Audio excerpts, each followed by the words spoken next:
Sol de los Andes.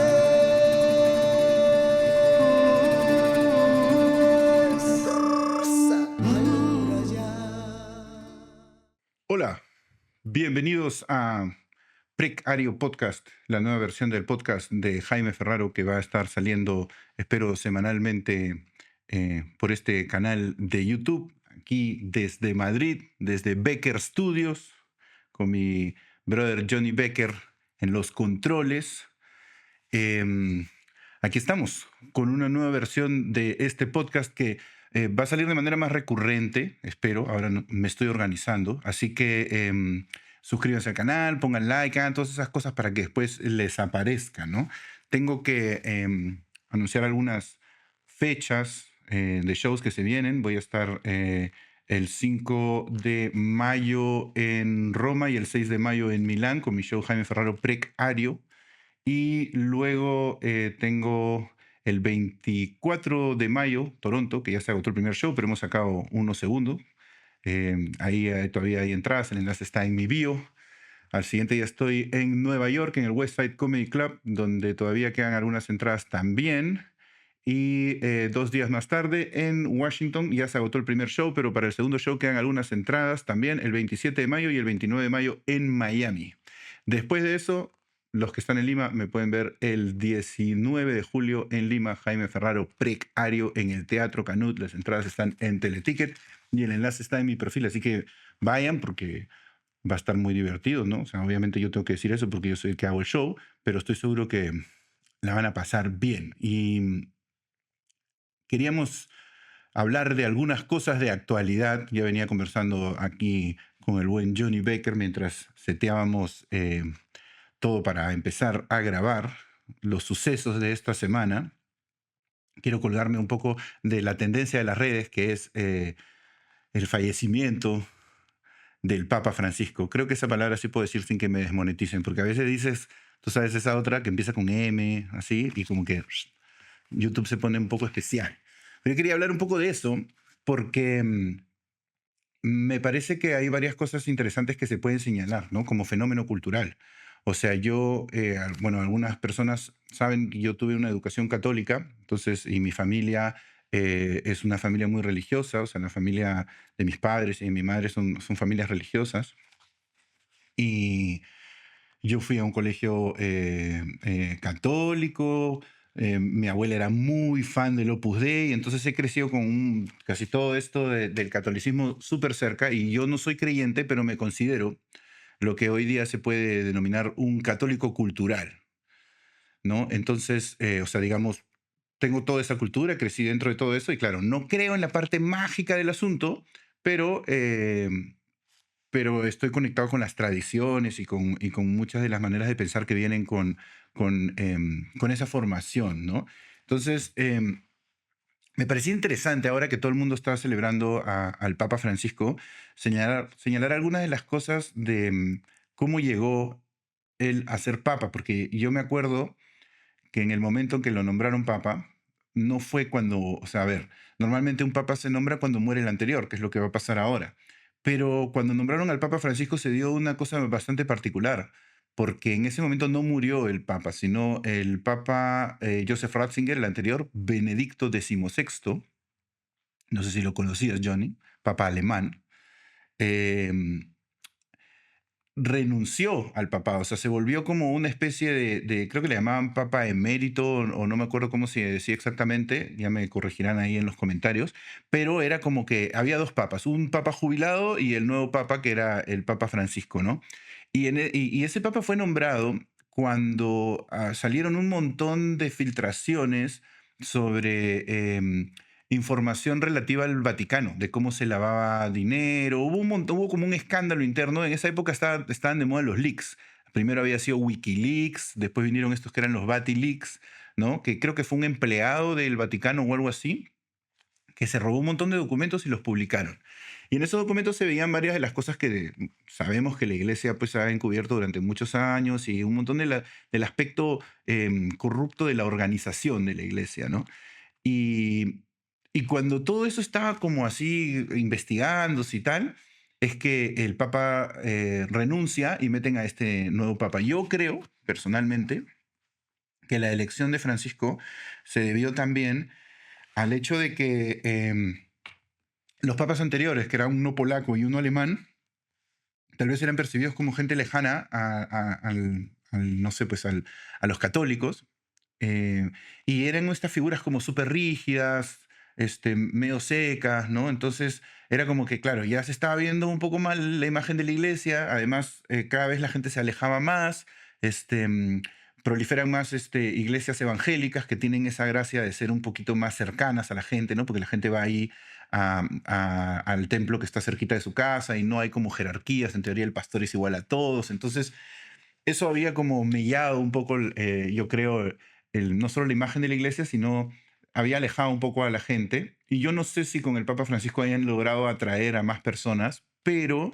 sí creo que se dio un cambio de imagen como radical, ¿no? O sea, porque era un papa como simpático, cercano, chistoso, ¿no? Que le gustaba el fútbol, además de que era latinoamericano, claro, hacía bromas, ¿no? Y se vendía como un tío más simple, ¿no? O sea, todo dentro de lo posible, pues no, tampoco digamos que, claro, no es así como, no es que iba a vender los bienes de la iglesia, como un montón de gente dice, no, ¿por qué no venden todos los bienes de la iglesia? Y ya, sí, puede ser, pero eso no es como muy sostenible, ¿no? Entonces, este papa por lo menos hacía como el show.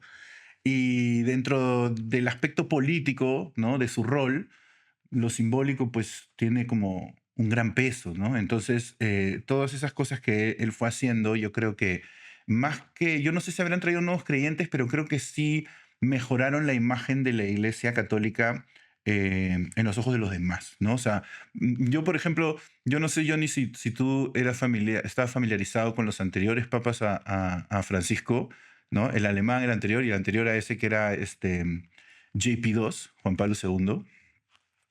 Eh, ¿Tú lo recuerdas? Solo por una valla que vi una vez en Latinoamérica que Sí, decía Juan Pablo II nos visita. claro, porque Juan Pablo II hizo unas visitas históricas así a Latinoamérica. Yo me acuerdo de niño haberlo visto pasar en el Papamóvil, en Lima, haber ido a la casa de unos tíos y salimos porque, ya va a pasar el Papa y ¡fum! Pasó así por la calle. Y claro, ese Papa, por ejemplo, con las denuncias, pues esto lo vamos a tener que ahí censurar un poco para que no nos desmoneticen, pero con las denuncias que habían contra los sacerdotes que eran, digamos, extremadamente cariñosos físicamente con los niños y las personas en la iglesia, esas denuncias son antiguas, ¿no? Entonces, el Papa Juan Pablo II se dice que se dedicó un poco más a ocultar esas cosas y era como, tú te pusiste cariñoso con unos niños acá, no te preocupes, te mandamos a este otro pueblo, ¿no? Entonces, un poco como que remixeaba a los curas como que en Perú se dice chocolatearlos, o sea, como que, ya, como que la están cagando por acá, hacemos una especie de juego de las sillas y los repartimos para que haya un poco de borrón y cuenta nueva en sus nuevas zonas, ¿no? Y era un papa además que venía pues de Polonia y Polonia había sufrido con el comunismo, entonces este era un papa como súper conservador y anticomunista, ¿no? Luego Ratzinger era como más académico, el alemán, era un tipo más académico y también pues medio lejano, y tiene pues algunos escritos bastante particulares. Todo esto, ojo, queridos fieles seguidores de Precario Podcast y de la religión católica, viene desde mi ignorancia. No, no soy yo un experto en esto ni en nada, pero algunas de estas cosas las recuerdo y me parece interesante señalarlas ahora para pintar una historia más completa de quién era este personaje, ¿no? Entonces, claro, Ratzinger era como más académico y también hablaba sobre, tenía como escritos vanagloriando la propiedad privada, ¿no? Lo cual dentro del discurso de la iglesia es un poco raro, pues porque la iglesia siempre ha sido todo esto de como, en todo caso desde Jesucristo, ¿no? Em, glorificar la pobreza, la humildad, la simpleza, todos estos valores, ¿no? Que se han perdido un poco en el tiempo y este tío Ratzinger, Benedicto XVI, también iba un poco de ese lado, ¿no? Entonces, claro, entra este otro papa que era todo relajado, ¿no? Y todo buena onda y un poco cambia esa imagen. Cuando el papa, es gracioso porque este papa tenía una imagen como de izquierdista, ¿no? yo creo que más arraigada en el hecho de que desde las derechas reaccionarias cualquier cosa que no se alinee exactamente con ellos es considerado como totalmente lo opuesto. Entonces, si no eres un papa como full de derecha, entonces eres un izquierdista, ¿no? Porque no admiten, son razonamientos un poco básicos que no admiten matices y escalas en ese espectro. Pero yo recuerdo que cuando él fue nombrado, Cristina Kirchner era presidenta en Argentina. Y claro, en Argentina gobernaba la izquierda y estaban como súper asentados y además era un gobierno popular, sobre todo al comienzo, después ya no tanto, pero al comienzo fue súper popular porque despenalizó, ¿cómo se dice eso? Cuando ya no quieres tener un hijo que ibas a tener, eso, lo despenalizaron, hicieron el matrimonio igualitario, entonces era un gobierno que entró súper progresista y con causas sociales que pues satisfacen a un montón de gente, ¿no? Entonces era un gobierno popular. Y este papa, al ser el representante de la iglesia y en contraste a Cristina, era considerado como de derecha. O sea, yo conocía gente, Johnny, en Barcelona en esa época, una chica, me acuerdo, argentina, que era súper militante de la izquierda, que cuando nombraron a Bergoglio como papa, era como, ¿cómo va a ser? No, o sea, este papa que es como un facho, o sea, imagínate, el papa que en teoría es como tipo el máximo rojo comunista para todos los conservadores, en ese momento también por ciertas personas era percibido de esa forma. Em, Supongo que porque, claro, representaba el status quo conservador religioso de la iglesia dentro de Argentina y eso, claro, extrapolado al mundo desde esa visión, parecía conservador, pero tal vez en contraste con lo que pasaba en la iglesia, pues lo era menos, ¿no? Porque, a ver, tampoco era un papa que fumaba tronchos y iba a bailar al Carnaval de Río, ¿no? O sea, basta con salirse un poquito de las normas y romper un poquito con el conservadurismo y eso ya le daba eh, este carácter progresista y de avanzada, ¿no? Pero yo sí creo que hay alguna cosa que es súper, súper chévere e importante de ese papa, que creo que sí vale la pena rescatar, que tiene que ver con el Perú, que es que ese papa antes de morir, hace muy poco, se encargó de disolver el sodalicio. El sodalicio era una congregación católica que tiene colegios y tiene, bueno, un montón de cosas, y que tenía un montón de casos de estos, pues, de exceso de cariño, ¿no? Y tenía un montón de denuncias en Perú. Y así como otras han habido, en Chile, el grupo de la gente del padre Caradima en Chile y los legionarios de Cristo de Marcial Maciel en México, son casos parecidos, pero en ninguno de esos se llegó hasta la disolución de la congregación. O sea, en el Perú, no solamente es que es como que ya se reconoció y se pidió disculpas por estos abusos y ahora se les va a indemnizar, sino que el Papa ordenó que toda esa congregación sea disuelta y que los bienes de la congregación, en teoría, deberían pasar para indemnizar a las víctimas. Y eso es una de las cosas que más ha enfrentado a este papa con el status quo y con quienes en teoría son sus seguidores. Porque imagínate esto, Johnny, o sea, en Perú hay un montón de gente que es súper conservadora católica, ¿no? Así como yo soy un católico cultural, Johnny es judío cultural, ¿no? Porque es judío, pero digamos que no es que sea tampoco tan practicante religioso, ¿no? Es más un tema cultural. Entonces, en Perú hay muchos católicos practicantes, conservadores, de los que tipo salen y señalan, ¿no? O sea, el mismo cardenal Cipriani, que también era cariñoso, también por eso lo suspendieron hace poco, también era cariñoso, que es algo que yo, por ejemplo, sabía hace mucho, pero nunca lo había dicho tampoco en podcast ni en cosas porque eh, no estaba como probado, pero es algo que se hablaba y como entre muchas personas, y yo he conocido personas que han investigado estos casos y ya se sabía hacía mucho que el cardenal de Lima, que era un cardenal del Opus Dei, también era así cariñoso con algunos jóvenes. Hay una historia en particular, pero bueno, estas personas en Perú, súper conservadoras, que supongo no les gustará esta posición que yo voy a tomar aquí, no lo querían al Papa y acusan precisamente a las víctimas del sodalicio de querer ganar dinero, querer beneficiarse de esto, cuando, bueno, al final son víctimas y no solamente los trataban con exceso de cariño, sino que los metían a vivir a casas en las que les daban una formación así casi militar. O sea, agarraban Johnny y era como, ¿tú quieres ser sacerdote? Ya, tienes que venir a vivir a esta casa desde adolescente, ¿no? En San Bartolo, que es una playa. Y les hacían cosas como llevarlos y tirarlos de un bote en la madrugada y hacerlos nadar desde el mar hasta la playa, o tú vas a dormir en la escalera. O sea, era como, había como un maltrato, cuasi tortura psicológica, y además los alejaban de su familia, les ocultaban las cartas de sus padres, al mismo tiempo a los padres les hacían sentir que ellos eran los que no querían verlos. Entonces, un carácter bien sectario, ¿no? Y esa institución tiene cementerios, tiene colegios. Luego también incluso han construido como condominios y han tenido otros líos por quitarle tierras a gente. O sea, hay cosas que ni siquiera tienen que ver con lo religioso, como el colegio y el cementerio, ¿no? Entonces, es bien dark el sodalicio. Y, y en Perú hay todo este grupo de gente conservadora que está bastante representado en el alcalde de Lima, que es muy parecido a acá a mi amigo López Aliaga, le llamo yo, se parece mucho. Y le llaman Porky, pero en realidad no es como un porquito amistoso, es más un porquito dark, como este.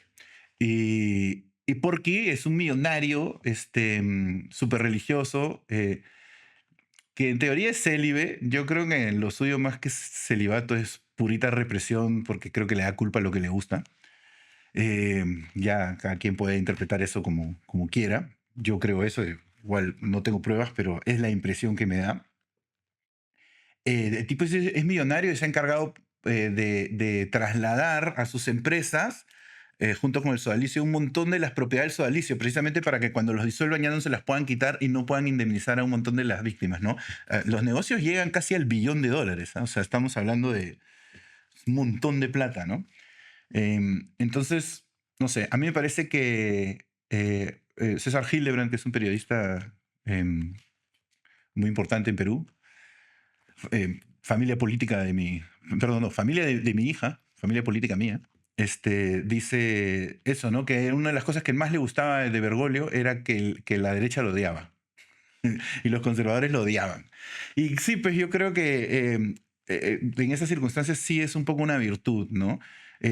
Hay un video, por ejemplo, que lo tengo ahí, que te lo he pasado para que lo veamos, en donde ves a uno de estos ídolos de la derecha actual, que es Javier Milei, hablando del Papa, brother. O sea, quiero que veas, porque antes de que sea presidente, como decía, se refería a él como un imbécil. Mira, ponlo para que lo veas. Creo que hay que avanzar como 40 segundos, algo así, hasta que aparece Milei. Y vas a ver, mira las cosas que dice, brother. No sé si tenemos audio acá, si no lo doblamos. Él dice que el Papa es tipo, está sentado en la casa de Dios y es el representante del maligno porque defiende la justicia social y eso es envidia. Habría que informarle al imbécil ese que está en Roma, Al imbécil que está en Roma ese. ¿sí? Que defiende la justicia social, que sepa que es un robo y que eso va contra los mandamientos, que la envidia, que es la base de la envidia de la justicia social, sí, digamos, es un pecado capital y que por más que lo disfraces con un nombre lindo, justicia social, es una aberración. Y mira el nivel de agresividad con el que lo dice, además, ¿no? Es un desquiciado. El Papa, sí, lo voy a decir de frente, es el representante del maligno en la tierra, ocupando el trono de la casa de Dios. Y luego, obviamente, tuvo que pedir perdón, fue y se reunió con él, ¿no? Porque ya cuando era presidente, ¿no? Entonces, es bien loco cómo yo siento que el Papa y otro personaje al que vamos a hablar un poco más adelante, precisamente moviliza mucho a esta gente porque son gente como que ha sido muy consecuente con sus principios. O sea, el Papa tenía como ciertos principios y claro, yo no estoy de acuerdo con todos ellos, pero él no se movía mucho de ahí. Y hay como no sé, pues yo siento que hay una manera de acercarse a la tradición católica, en Perú, por ejemplo, de gente que es como López Aliaga, como Milei, aunque Milei creo que no es creyente, ahora es estudiante de la Torá. Le gusta más, sí, se ha vuelto más como curioso, creo, por ese lado. Que claro, es como, sí, el prójimo y todo muy, muy religiosos, pero a la hora de, por ejemplo, tratar de proteger a las víctimas de los abusos y todo esto, se hacen los huevones, ¿no? O sea, y son capaces de decir como, no, lo que pasa es que el Papa es un comunista, ¿no? O sea, es el Papa el que está equivocado, ¿no? No ellos, ¿no? Cuando en teoría debería ser como el faro que guíe su fe, que los ayude a entender su propia fe, pero Es gente que en realidad pues creo que usa tanto la religión católica así como las ideologías más de derecha como una excusa básicamente para sostener sus prejuicios y las ideas que ya tienen, ¿no? Entonces, a mí me pareció chévere que el Papa como que disolviera, fue casi que su último acto, ¿ah? O sea, porque estaba en cuidados intensivos, ya se decía que lo iba a hacer, creo que se recuperó, lo firmó y después hablamos causa, se murió. Entonces, no sé, a mí eso me parece que es valioso, es importante y es lo que le puedo reconocer al tío Bergoglio, ¿no? También me gustaba que le gustara el fútbol, ¿no? Porque eso también hacía como que de alguna manera le quitaba un poco el halo elitista, creo, a la iglesia que no sé, supongo que en Venezuela pasará parecido. No sé si pasa lo mismo porque creo que la comunidad judía es más pequeñita en casi todos los países de Latinoamérica, ¿no? Pero en Perú, o sea, es como que la religión católica sí está como que, o sea, sus caras más representativas son muchas veces gente de clase alta, bien conservadora, bien a la derecha, ¿no? No necesariamente como, no sé, pues, ¿no? Que uno pensaría, o sea, el pueblo es más evangélico, o sea, se han vuelto de iglesias evangélicas. Bueno, los judíos en Perú son todos pitucos también, por lo menos los que yo he tenido la suerte de conocer. No sé cómo funciona eso en Venezuela. ¿Sabes si es parecido? ¿Lo tienes claro? Sí, los líderes de las comunidades tienen que ser conservadores, de cierta manera u otra. O sea, pueden no ser totalmente religiosos, pero sí tienen que ser suficientemente religiosos. No puede ser alguien que esté como en el medio. Y se mezcla con lo político, supongo, en el Y sentido se de... mezclan con lo político, Ajá. o sea, y bueno, hay su drama dentro de las comunidades también, de que alguien está un poco más metido con el gobierno que el otro. Mm, Eh, y claro, las caras más importantes o lo que más se ve, sí son gente un poquito más clase alta. claro. Pero sí hay de todo, por supuesto. Sí, Solo bueno, que no es lo que más predomina. me imagino, me imagino. Y además es históricamente ha sido un poco así, ¿no? O sea, antiguamente también pues cuando la gente compraba indulgencias o siempre era como que tenías las familias importantes, tenían como uno que lo mandaban a la iglesia, era como que tenían su representante en la iglesia, ¿no? El cura que era hermano, no sé, de un rey o huevas así, ¿no? O sea, había mucho de eso Yo también. creo que en la media siempre hay como estas familias de los 50, Mm, 60, 70, clase alta, que están orgullosos de un hijo que salió religioso. claro, ¿Sabes? Como que es nuestro orgullo, es el que nos va a claro. llevar a todos al cielo, ¿sabes? Sí, es un poco chistoso, es como si lo sacrificaran, ¿no? O sea, es como todos vivimos muy bien, pero mira, pagamos nuestra cuota con esta persona que entregamos, ¿no? Es como la virgen que tiran al volcán, las culturas antiguas. Sí, es interesante. A mí me ha gustado eso porque siento que eso, ¿no? El Papa Francisco le ha sacado un poco la careta, o sea, yo estoy seguro que hay un montón de gente religiosa ahora mismo en Perú que no está triste, porque pueden sentir que vienen como nuevos vientos a la iglesia, ¿no? Habrá que ver, ¿no? ¿Qué es lo que viene? Yo sí siento que dada la ola reaccionaria un poco que se está dando en el mundo, en el sentido de tipo, no sé, Trump, y no solo Trump, ¿no? Pero mi tío Milei y varias otras manifestaciones de ese pensamiento más reaccionario, que ojo, estoy haciendo la diferencia entre conservador y reaccionario, hay una diferencia. Em, sí ese papa representaba, por lo menos dentro del mainstream y de una institución así importante, algo distinto, ¿no? Y ahora eso se ha perdido. Pero veremos qué pasa. ¿Te imaginas que ahora sí por fin venga un papa negro? Que es lo que dicen hace un montón, que venga el papa negro y es como todas las predicciones de fin del mundo, así, saltan. Hay uno de los candidatos que es un africano de Ghana. Yo creo que es como el James Bond. Sí, Es la misma, es como la misma idea. los Están reemplaza, buscando ¿no? como, ¿será que el próximo James Bond va a ser negro por fin? ¿O va a ser una mujer? Sí, Y sí, sí. nunca es, siempre termina siendo un hombre blanco, Sí, ¿sabes? sí, sí, es verdad, ¿no? Porque una época James Bond decían todo el rato que después de Daniel Craig iba a ser Idris Elba, ¿no? Y después ya no, y ahora hay otro que es un Ahorita en la desconocido. última película salió un 007 que era una mujer y entonces todo el mundo pensaba que iba a ser esta Ah, mujer sí, pero esa ahorita. fue una jugadaza que hicieron, como 07 es una mujer, 007 es una mujer, ¿qué? James Bond es una mujer, y es como, no, solamente hay una que tiene el código y después se lo dan a él, ¿no? O sea, es como... Esa fue una buena jugada de marketing como para tentar al público woke sin tener que quemar al público no woke, ¿no? You Magnificent Bastards. Ese es Warner Brothers, que ahora le pertenece a Jeff Bezos. Sí, de Amazon. Muchas gracias por los productos de Amazon, Jeff Bezos, pero bueno, no destruyes el mundo, no seas malo. Ese hijo de puta. Brother, que todos esos millonarios, weón, que están todos inconformes con la situación, que dices, mierda, tú eres el huevón más millonario del mundo y tú estás inconforme con la situación y después te quejas cuando un huevón que tiene un trabajo precario sale a marchar. Puta madre. Como Elon Musk y todos esos huevones. Pero bueno, quería usar eso como puente para hablar de otro personaje que también ha muerto hace poco y que también creo que moviliza mucho en Perú, ha movilizado mucho a la gente de derecha y de izquierda, lo cual yo creo que de alguna forma es una virtud, porque siempre, o sea, significa que tienes como ciertas posiciones, bueno, en este caso, ¿no? No sé si siempre es una virtud, pero en este caso, en el caso de don Mario Vargas Llosa, que es de quien estoy hablando, ya supongo que lo irían intuyendo quienes escuchan y ven, fieles seguidores de Precario Podcast. Mario Vargas Llosa es un personaje que en Perú, claro, por sus ideales y no solamente por cómo se apegaba a ellos, sino yo creo también por su capacidad de expresarlos, ¿no? Movilizaba a mucha gente. O sea, en Perú a Vargas Llosa lo odia por igual la izquierda y la derecha.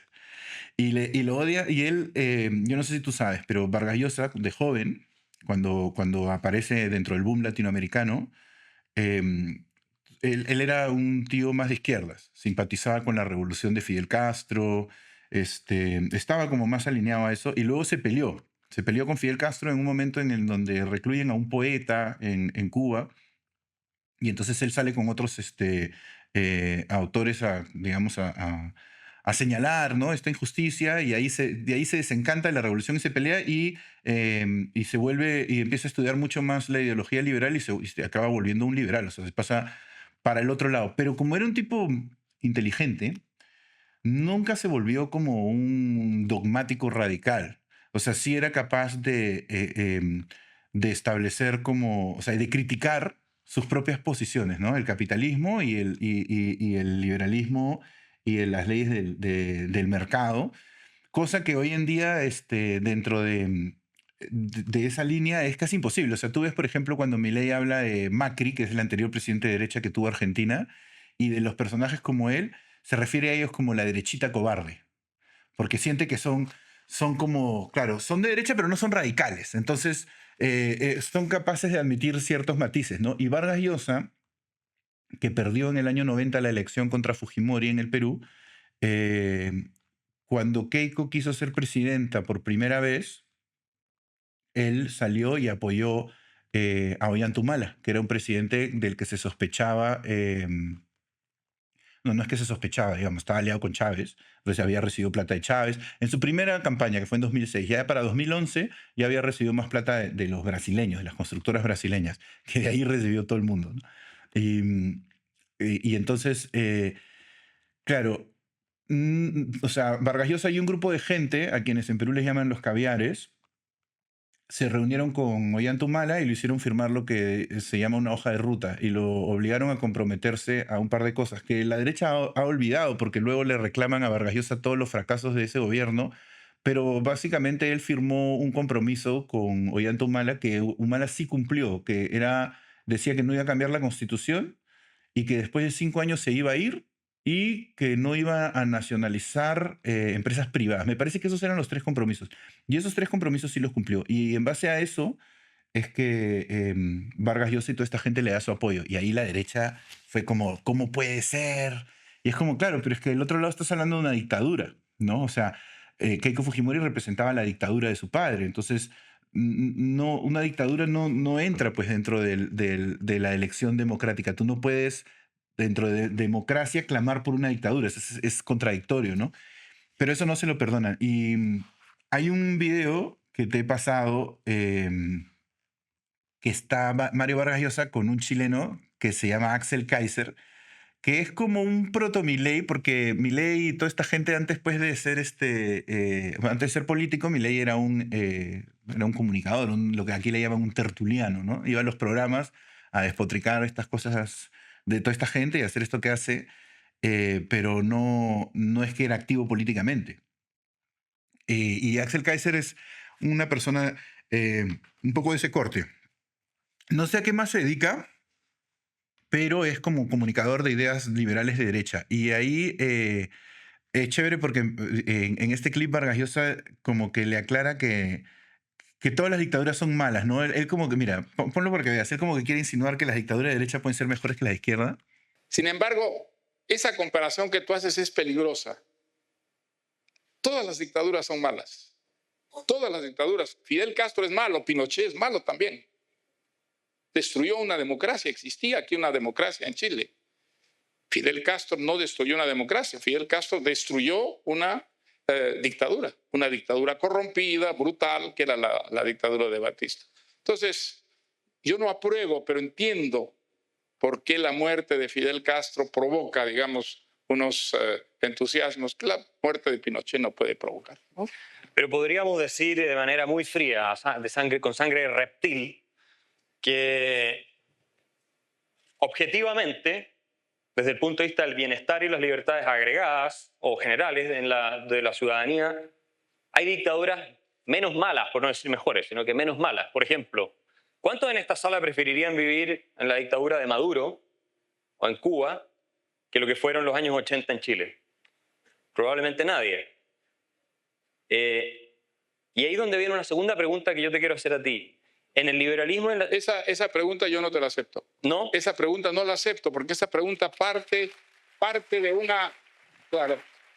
Está muy bueno. Esta era la reacción que yo quería... Parte de una cierta toma de posición previa, que hay dictaduras buenas o que hay dictaduras menos malas. No, las dictaduras son todas malas.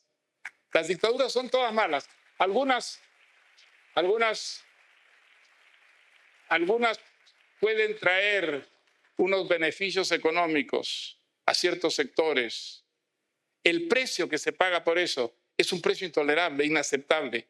Entonces, yo creo que entrar en esa dinámica es un juego peligroso, es un juego que nos conduce a aceptar que en algunos casos una dictadura es tolerable, aceptable. Eso no es verdad.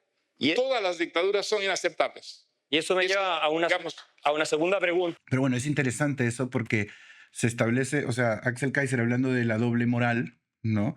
De cómo se juzga a unos dictadores y no se juzga de la misma forma a otros, como Fidel Castro y tal. Que, o sea, sí, no le falta razón, creo yo, en ese punto, en cuanto que toda dictadura es mala. Pero es interesante porque, claro, en Perú y en muchos lugares, yo siento que en Chile también pasa lo mismo, no le hacen ascos al autoritarismo siempre y cuando sea de derecha, ¿no? O sea, es como que primero que sea de derecha y después ya vemos si es democracia, ¿no? Y ahí Vargas Llosa establece, creo, una línea importante, porque, claro, yo en todo caso pienso que tú primero debes valorar la democracia y dentro de la democracia, ok, si a ti te gusta más el liberalismo, te vas para ese lado, si eres más de izquierda, te vas para ese otro lado, ¿no? Pero claro, el autoritarismo y las dictaduras, vengan de donde vengan, deben ser condenables porque, bueno, precisamente por eso, ¿no? Porque pasan por encima de la democracia, atropellan los derechos de la gente y al final, pues, ¿cuál es la gracia de elegir algo que luego... O sea, tú lo has visto, pues, en tu país, ¿no? Da igual al final si es de izquierda o de derecha. La izquierda y la derecha terminan siendo ahí excusas que esta gente usa para manipular a las personas, ¿no? Y para darle forma a sus propios... prejuicios, como decía. Entonces, esa me parece muy buena. Y hay otra que te he pasado por Instagram. Es el perfil de un amigo mío que se llama Daniel García y es un pequeño videíto donde... Ah, que está cerrado. ¡Ta madre! Bueno, no importa. Ahí te lo paso igual. Y precisamente también habla de eso. Ahí Vargas Llosa, ¿no? Mira, de Apolo. Te referías a los enemigos internos del liberalismo, los liberales que pueden introducir el elemento dogmático. Eso, por desgracia, ya es una realidad. Eso ha ocurrido con el liberalismo. ¿Y quiénes han sido estos enemigos que desde dentro han creado un dogmatismo liberal? Los economistas, los insensatos economistas que llegaron a creer que el mercado resolvía todos los problemas, que el mercado era una panacea a través del cual todos los problemas iban a encontrar una solución. Eso no es verdad. Eso jamás lo dijeron los grandes pensadores liberales. Ni Adam Smith, ni Hayek, ni Popper, ni Isaías Berlin. Ninguno de los grandes pensadores liberales han dicho jamás que el mercado resolvía todos los problemas. El mercado resuelve los problemas económicos. Si un país quiere prosperar, necesita un mercado libre, necesita integrarse a los mercados mundiales, pero los problemas sociales y culturales de un país son tan importantes para que un país progrese como los problemas económicos. Y si uno cree que solo el mercado es la fórmula para resolver todos los problemas, uno no es un liberal. Uno es un dogmático y por ese camino se llega muy fácilmente al autoritarismo, a la creencia de que un gobierno fuerte puede ser más eficaz que un gobierno democrático, con esas limitaciones, esos formalismos que frenan, obstaculizan, digamos, todas las medidas. Y sin embargo, esos frenos, esos obstáculos son los que limitan el poder. Otra de las grandes pasiones del liberalismo, limitar el poder. El poder es un peligro en sí mismo y dejar que un poder crezca demasiado significa recortar a la corta o a la larga las libertades. Y si se recortan las libertades, no hay verdadero progreso. Pero lo que él dice ahí que es interesante es eso, ¿no? Que cuando se van hacia el autoritarismo eso no es liberalismo, eso es mercantilismo, ¿no? Y creo que me parece bien interesante señalar esa diferencia, ¿no? Porque en el Perú pasa mucho eso, que hay un montón de gente que cree que es liberal, pero realmente no es liberal, ¿no? Es básicamente mercantilista, porque cuando esas leyes, o sea, cuando se trata de defender la libertad y eso va en contra de su propio beneficio, ahí ya no son tan liberales, ¿no? O sea, sí están a favor de ciertos subsidios a sus industrias, ¿no? O no les importa que haya monopolios. Claro, porque como al final están ganando plata y tú dices, ya, pero ¿no eras en teoría un liberal? ¿No? Entonces, al final, yo creo que Vargas Llosa era un verdadero liberal y claro, con todas sus contradicciones y con todo lo que uno puede estar en desacuerdo ideológicamente con eso, él siempre defendió los principios de lo que pensaba y eso hizo que un montón de gente lo odie, ¿no? Al final, pidió que se vote por Keiko Fujimori, irónicamente, o sea, después de dos elecciones haber dicho que se vote por el opuesto, aunque en la segunda era PPK y no era tan grave, porque también era de derecha liberal. Contra Pedro Castillo en la última elección, Vargas Llosa sale y dice que se vote contra Keiko Fujimori, lo cual era una traición casi absoluta, ¿no? Sobre el papel a lo que él había representado, pero cuando lo argumenta, si bien yo estoy en desacuerdo y yo no voté por ella ni lo haría, él lo que dice es, si entran los otros al poder, que estaban más asociados como con la izquierda del socialismo del siglo XXI y con todo este rollo bastante más también autoritario y en Perú le llamaban comunista, pero no sé si es comunista realmente, que si entraban ellos iba a terminar habiendo un golpe militar y el Perú iba a terminar siendo gobernado por una alianza cívico-militar y de conservadores y de gente muy radical hacia el conservadurismo. Y eso es un poco lo que ha terminado pasando. O sea, no se dio a través de un golpe militar, pero sí Pedro Castillo, digamos, hizo como una especie de autogolpe y la recagó y además de que era un ladrón y un inepto,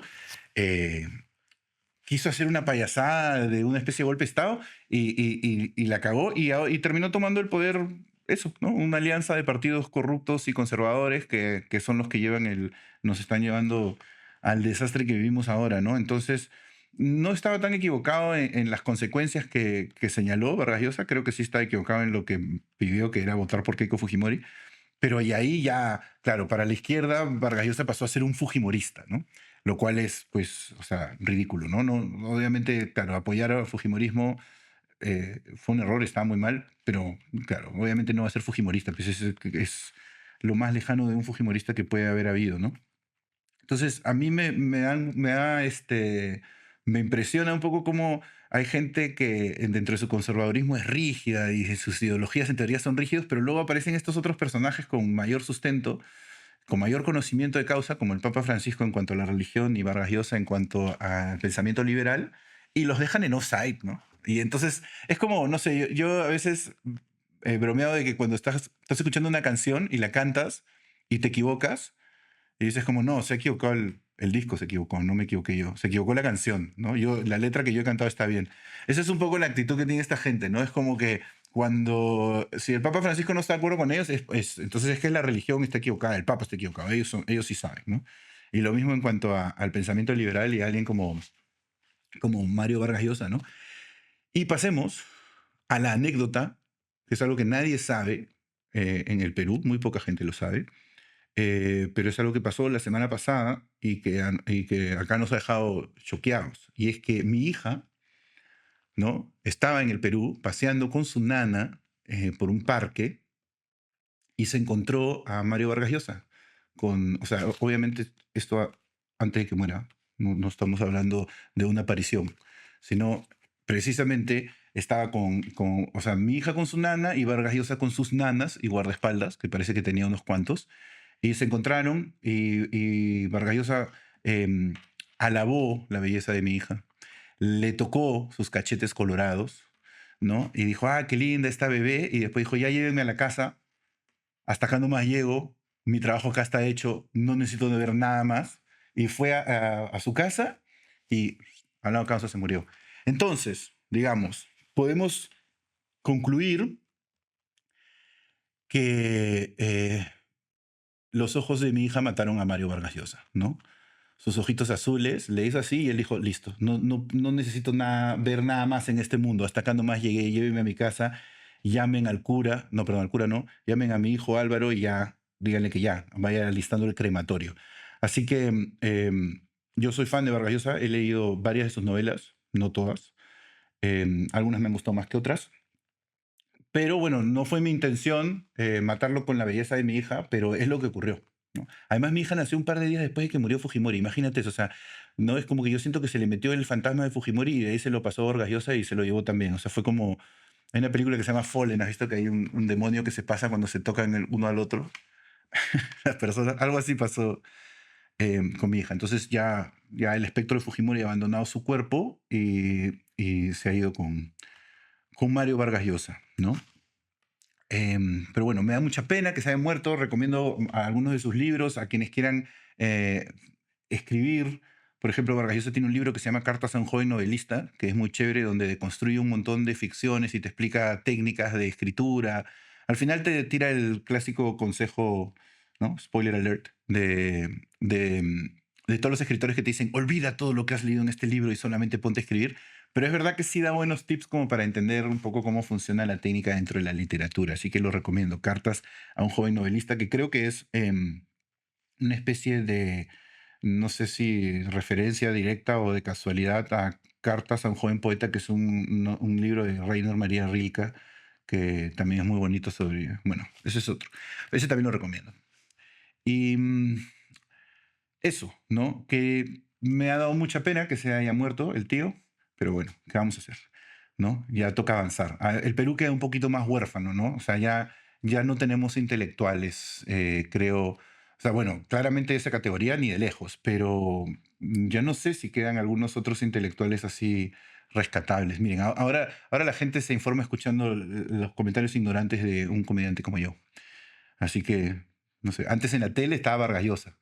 Hay una entrevista de Vargas Llosa a Borges. O sea, hacía un poco de periodismo también, escribía columnas, ¿no? Pero bueno, acá estoy yo como símbolo de la degradación, quejándome de la misma. Y bueno, quería contarles también que hace poco estuve en París y fui a hacer un show a París. La pasé increíble. Antes de eso estuve en Londres y ha sido muy loco encontrarme con los grupos de peruanos y migrantes latinos que viven en estas ciudades y que van a mis shows, porque yo tengo la costumbre luego del show de salir a estar un rato con la gente y tomarme unas fotos, conversar, mientras me voy fumando mi tronchito post-show, que es una cosa que disfruto mucho. Y eso hice después de los dos shows, del de Inglaterra y el de París. Y tuve experiencias muy distintas, porque en Londres me dio gusto encontrarme con grupos de gente sobre todo unos médicos que me hacían algunas preguntas sobre cómo funcionaban ciertos temas con algunos colegios pitucos en el Perú.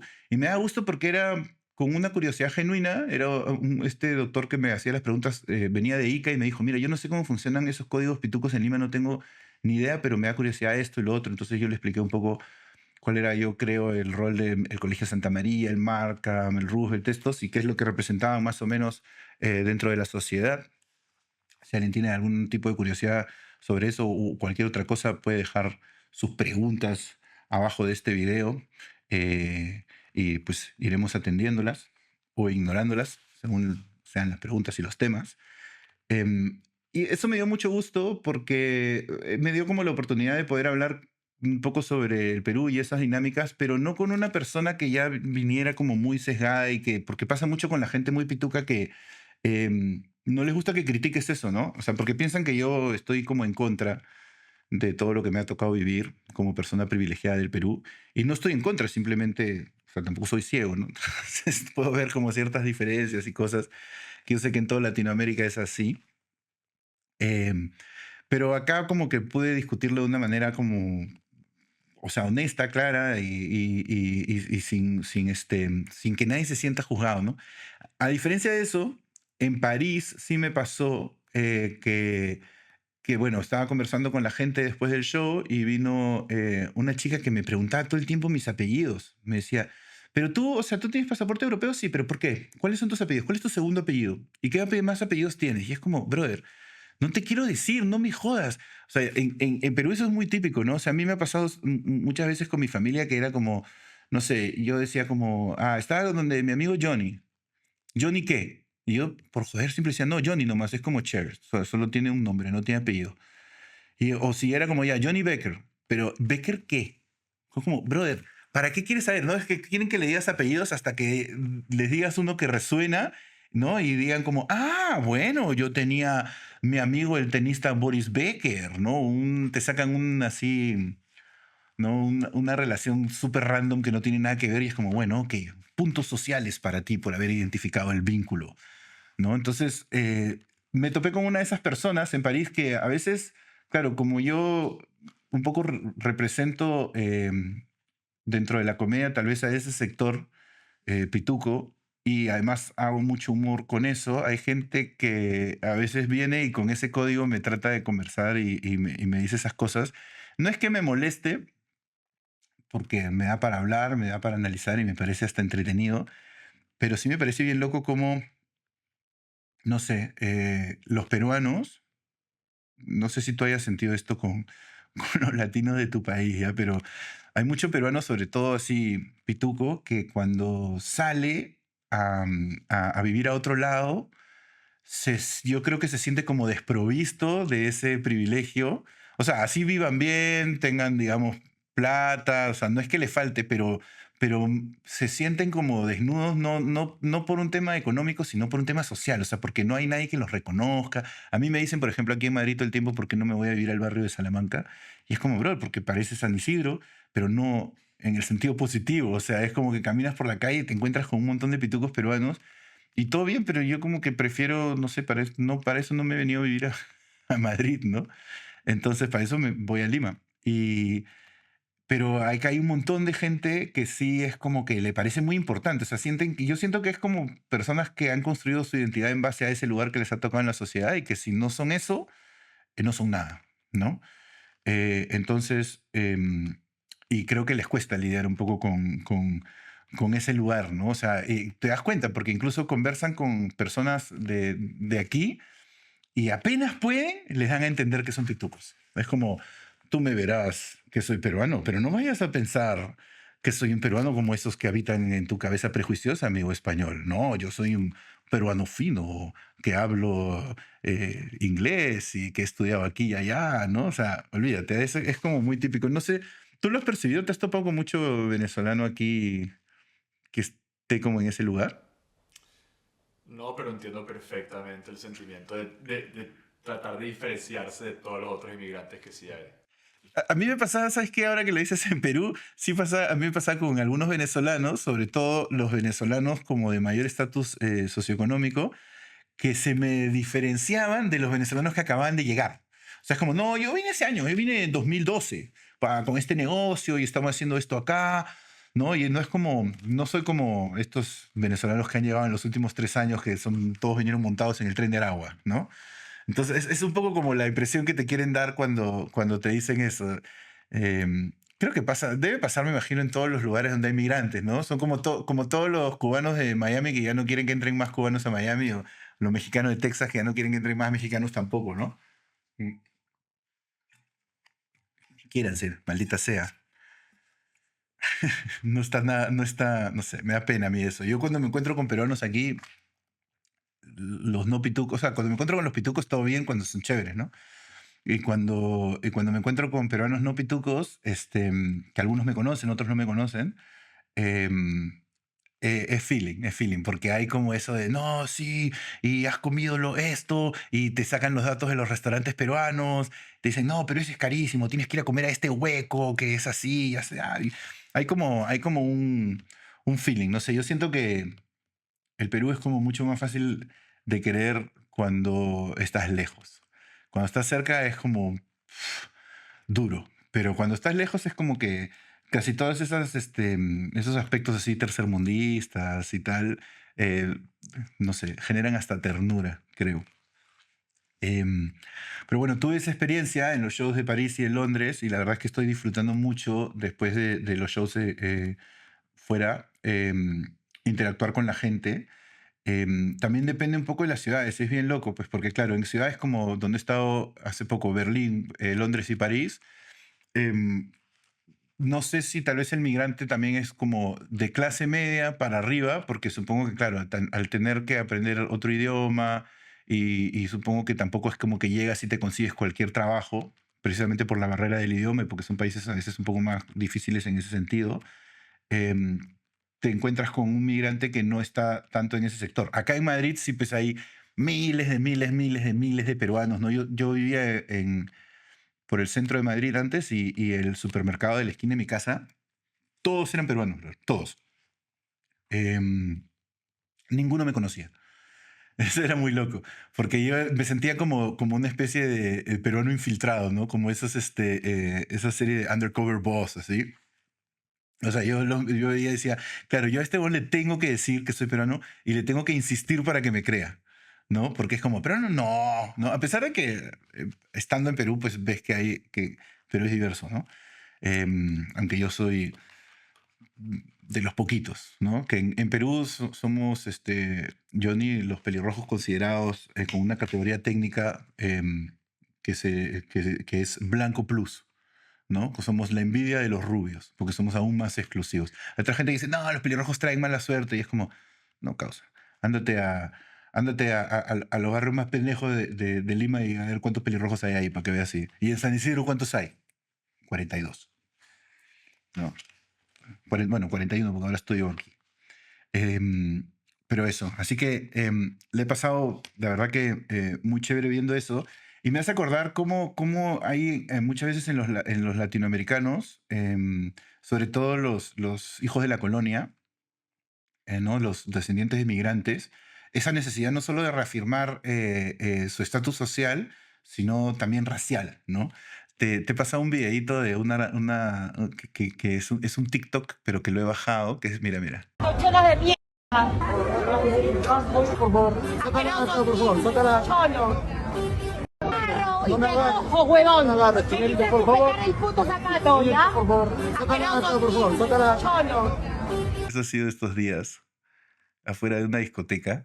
Mira esa mujer, pues, brother, que en el Perú el término cholo, Johnny, es una expresión muy particular, porque no es racista per se. O sea, existe, por ejemplo, el Cholo Sotil, que es un jugador de fútbol, bueno, ya murió, pero que jugó en el Barça, un peruano que era muy bueno. O sea, jugó en el Barça, tampoco es que no era tan bueno como para el Real Madrid, pero digamos que jugó en el Barça con Johan Cruyff. Y también hay mucha gente que es como, no sé, que le dicen, o sea, le puedes decir a una persona de cariño cholo, cholito. Eso se da un montón y no es peyorativo ni despectivo. Pero siempre cuando se acompaña como cholos de mierda o con esta agresividad, es como lo que siempre se usa para insultar. Y es bien loco porque como cholo de por sí no es peyorativo, cuando se utiliza de esa forma es como para señalar que tu condición de cholo es algo que te hace intrínsecamente inferior, ¿no? Y siempre viene de personas como esa, que es, o sea, tú dices, de alguien que pareciera estar en una situación de querer reafirmarse como distinto. Sin embargo, has visto cómo escupe, ¿no? Y es como, brother, ¿tú en qué posición estás aquí o sea, con qué cara vienes a despotricar de este país en el que vives, ¿no? Porque al ella decir eso es como ella poniéndose por encima, ¿no? Pero no solo su comportamiento, sino, o sea, toda su actitud, ¿no? Es como que... Y eso pasa mucho. Vamos a ver eventualmente, creo, más de esos videitos de gente discriminando en el Perú, porque pasa todo el tiempo. Tengo un amigo que se llama Hugo Lezama que ha hecho ha hecho unos compilatorios que se llama Blanquitos Palteando. Palteando es como diciendo, no sé, como dando vergüenza o haciendo algo que te genera confusión o rechazo. No sé si lo estoy diciendo bien. Brother, son videos de como... Ya he sacado como 6 ediciones y son solamente compilatorios de este tipo de cosas, ¿no? Hay uno que lo para la policía y viene su papá y le dice, pero es que me están poniendo las esposas. Y él le dice, cállate, mierda, ya estás grande. Eso es increíble, eso lo ponemos en el próximo podcast para analizarlo, porque también tiene varias cosas. Esto se dio en Cusco durante Semana Santa.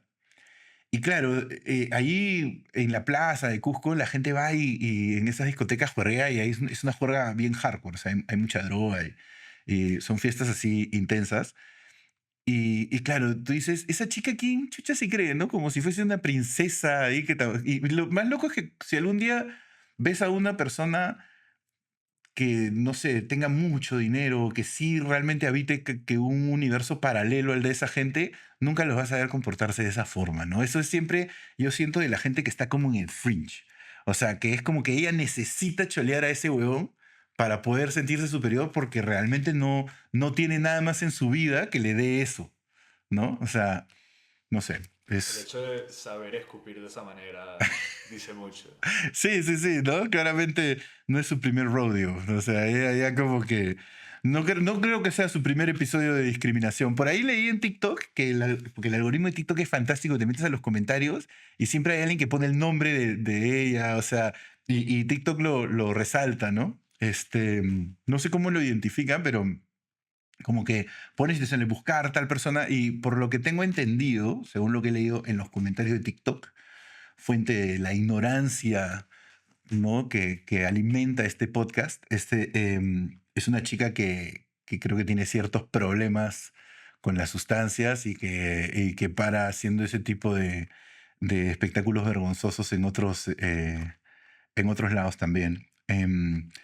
Así que, bueno, tengo más temas que he seleccionado, pero creo que los voy a dejar para el siguiente programa, porque este podcast va a ir evolucionando delante de sus ojos, que ustedes saben que ese es el estilo que a mí me gusta, ir preguntando qué cosas quieren, de qué cosas quieren que hablemos.